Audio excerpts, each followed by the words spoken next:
రైతే దేశానికి వెన్నెముక. 6వ పంచవర్ష ప్రణాళిక కాలంలో రైతాంగానికి ప్రభుత్వం అన్ని వసతులు కల్పిస్తోంది. ముఖ్యంగా ఎరువులు, విత్తనాలు సకాలంలో అందే ఏర్పాటు చేస్తోంది. అమ్మా, ఈ పాలు తాగండి అమ్మా. వద్దే, నా మాట వినండమ్మా. 2 రోజుల నుంచి పచ్చి మంచినీళ్ళైనా ముట్టుకోలేదు. ఈ పాలన్నా తాగండమ్మా. తీసుకెళ్ళి బాబుకు పట్టు. బాబుకు వేరే ఉన్నాయి కానీ మీరు తీసుకోండి.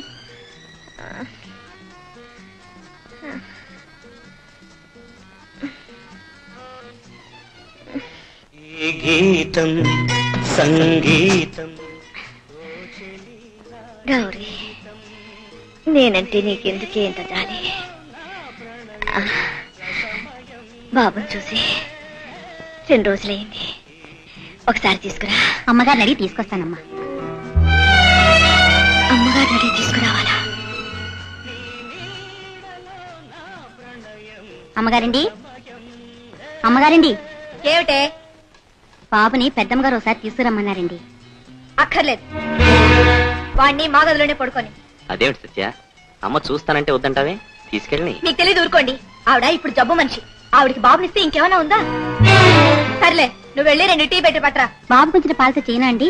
అవి కాకుండా వేరే ఉండాలిగా. వాటిని పెద్దమ్మగారికి ఇచ్చానండి. నిన్నెవరిమ్మన్నారు? అమ్మగారికి 2 రోజులు జ్వరం కదమ్మా, ఏం తీసుకోలేదు, అందుకని. ఆహా, అందుకని తమరు పెద్ద ఆరిందలా బయలుదేరారన్నమాట. ఇంకెప్పుడు నన్ను అడగకుండా పాలు గీలేవకు. వెళ్ళు. గౌరీ, గౌరీ, ఎక్కడ తెచ్చావే? అదేమిటమ్మా, దానికి ఒంట్లో బాగాలేదని కౌరు పంపించిందిగా. అవును కదూ. అబ్బా, ఏమిటమ్మా, ఏమైంది? ఈ కాలుకి ఏం మాయరోగం వచ్చిందో గాని పొద్దున్న నుంచి ఒకటే బాధ, ఒకటే సలుపు. ఇప్పుడు ఇంటి పనంతా ఎలా చెయ్యాలి? అంట్లు తోమాలి, బట్టలు ఉతకాలి, వంట పని చెయ్యాలి. నేను చేస్తాలేమ్మా. వద్దత్తయ్యా, వద్దు. ఎవరైనా చూస్తే ఇంటి పనంతా మీకే అప్పచెప్పాననుకుంటారు. ఎలాగో చేసుకుంటారులేండి. అదేమిటమ్మా, మన ఇంట్లో పని మనం చేసుకోవడంలో తప్పే ఉంది. నేను చేస్తాలేమ్మా, నువ్వేం బాధపడకు.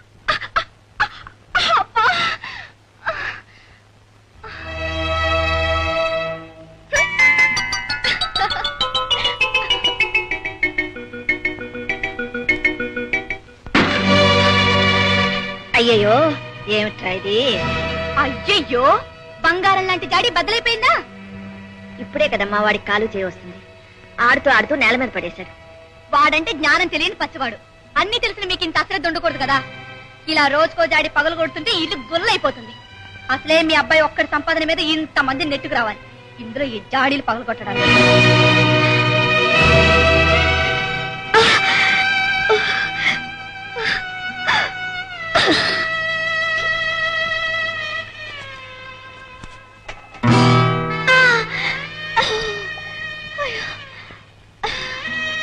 సదరు సతీమణి ఎవరైనా సరే నిన్ను కాలు కింద పెట్టనివ్వదు. అప్పుడు నీ పనుల దర్జాగా కుర్చీలో కూర్చుని ఆర్డర్స్ పాస్ చేయటం. అమ్మాయి, ఏంటి కాఫీ, ఎందుకంటే టీ, 9 భోజనం. అత్తయ్య, అత్తయ్య, అబ్బా, ఇలా చేతులు అరిగిపోతాయేమో అన్నట్టు ఎప్పటికయ్యేటట్టు. మిగిలినంటూ తర్వాత వచ్చి తోముకోవచ్చు. ముందు చేతులు కడుక్కొని లేవండి. ఈవేళ రేషన్ తెచ్చుకోవడానికి ఆఖరి రోజు. ఇంకో అరగంట పోతే ఆ షాప్ కూడా మూసేస్తాడు. లేవండి త్వరగా.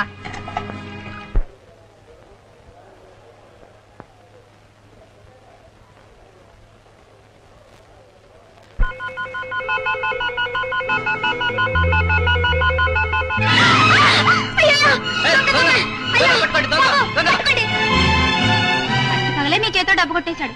మీరు కొంచెం జాగ్రత్తగా ఉండవలసిందమ్మా. ఏం బాబు, దొంగ దొరికాడా? ఇంకెక్కడ దొరుకుతాడమ్మా, పారిపోయాడు.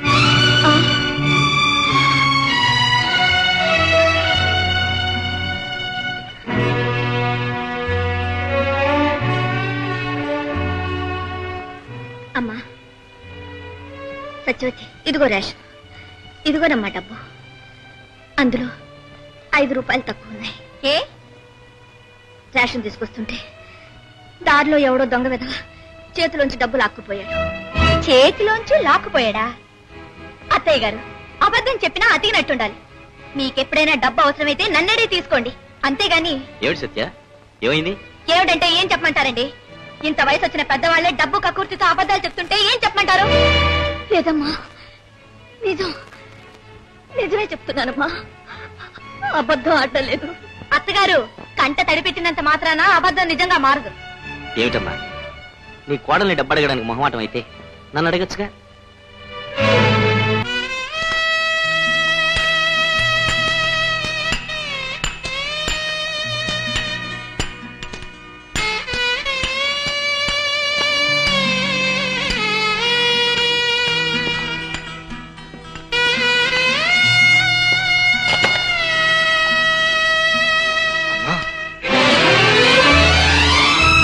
అమ్మా బాబు అమ్మా బాబు అమ్మా చిన్నబాబు అమ్మా నేను ఇలా చెప్పడానికి నేను ఇంకా బ్రతికేవన్నది ఎందుకేనమ్మా? కృష్ణ, ఇన్నాళ్ళకైనా అమ్మను వెతుక్కుంటూ వచ్చావు, సంతోషం. అసలు ఇదంతా ఎలా జరిగిందో చెప్తాను రా. మీ అమ్మగారిని మోసం చేసి మీ అన్నయ్య మా అయ్యగారి దగ్గర తాకట్టు పెట్టిన ఈ ఇంటిని మీరు విడిపించుకుని మీ వంశగౌరవాన్ని నిలబెట్టుకున్నారు బాబు. ఇదిగోండి తాళాలు. రామ్,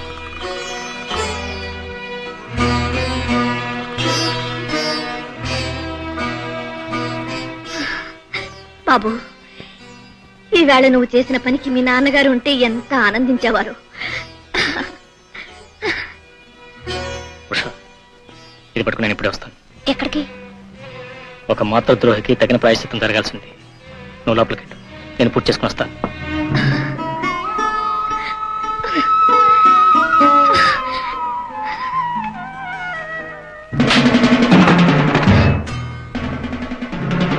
నువ్వా తమ్ముడు?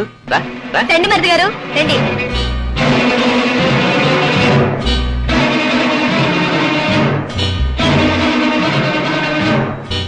అమ్మ ఎక్కడ? అమ్మ మేము ఎంత చెప్పినా వినిపించుకోకుండా ఇంట్లో చెడిపోయింది తమ్ముడు. అవును కృష్ణ, అప్పటికి మీ అమ్మ ఇక్కడ ఉన్ననాళ్ళు మేము పువ్వుల్లో పెట్టి పూజించుకున్నాం. మా అమ్మ మీరు చేసిన పూజలకు తరించి ఇంట్లోంచి వెళ్ళిపోయిందో, మీరు పెట్టిన బాధలు భరించలేక ఇంట్లోంచి వెళ్ళిపోయిందో నాకు బాగా తెలుసు. నిజాలు అమ్మ సమక్షంలో నీతోనే చెప్పిస్తాను రా. ఆయన ఎందుకు రావాలి? ఆయన రారు. రాకపోతే పిచ్చి కుక్కని ఇచ్చుకెళ్ళినట్టు ఇచ్చుకెళ్తాను రా. దొంగతనం చేసి ఇంటి పరువు తీసిన చాలక ఏమిటా దబాయింపు? పరువు, ప్రతిష్ట, వాటిని గురించి మాట్లాడే అర్హత కూడా ఉందా మీకు? నేను అహోరాత్రులు కష్టపడి మా అమ్మకు పంపిన డబ్బుని దొంగ సంతకాలు పెట్టి కాచేసింది మీరు కదూ. మీ స్వార్థం కోసం మా అమ్మను మభ్యపెట్టి తరతరాలుగా వస్తున్న ఈ ఇంటిని తాకట్టు పెట్టింది మీరు కదూ. కన్న బిడ్డల రెక్కల మాటను తలదాచుకోవాల్సిన కన్న తల్లిని పని మనిషి కంటే హీనంగా చూసింది మీరు కదూ. వీటన్నిటికీ క్షమాపణ చెప్పుకోవాల్సింది నువ్వు. ఏమండి, పోలీసులు పిలవండి. పిలవండి. నువ్వు చేసిన ఈ దొంగ సంతకాల సంగతి కూడా తేలిపోతుంది. రా. ఆగు! ఏమిటి దౌర్జన్యం? ఆయన వదులు. మర్యాదగా నువ్వు తప్పుకో. వదులుతావా లేదా? నా భార్య మీరు చేసుకుంటావారంట.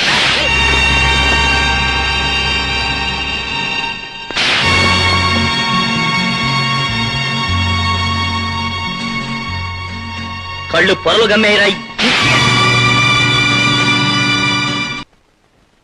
నువ్వు చేసిన దుర్మార్గంతో పలచబడిన మన రక్త సంబంధం నువ్వు కొట్టిన ఈ తెప్పలతో పూర్తిగా తెగిపోయింది.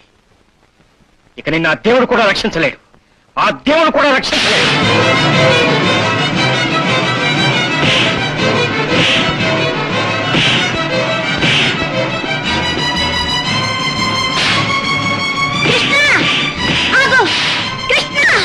లేదమ్మా, వీడిని ఊరికే వదలకూడదు. అబద్ధాల నిన్ను నాకు దూరం చేశాడు. వీడి రక్తం కళ్ళ చూస్తూనే కానీ నా కోపం చల్లారు. నువ్వు తప్పుకోమా. ఇంకో దెబ్బ వాడి మీద పడిందంటే నువ్వు చూసేది వాడి రక్తాన్ని కాదు, నా శవాన్ని.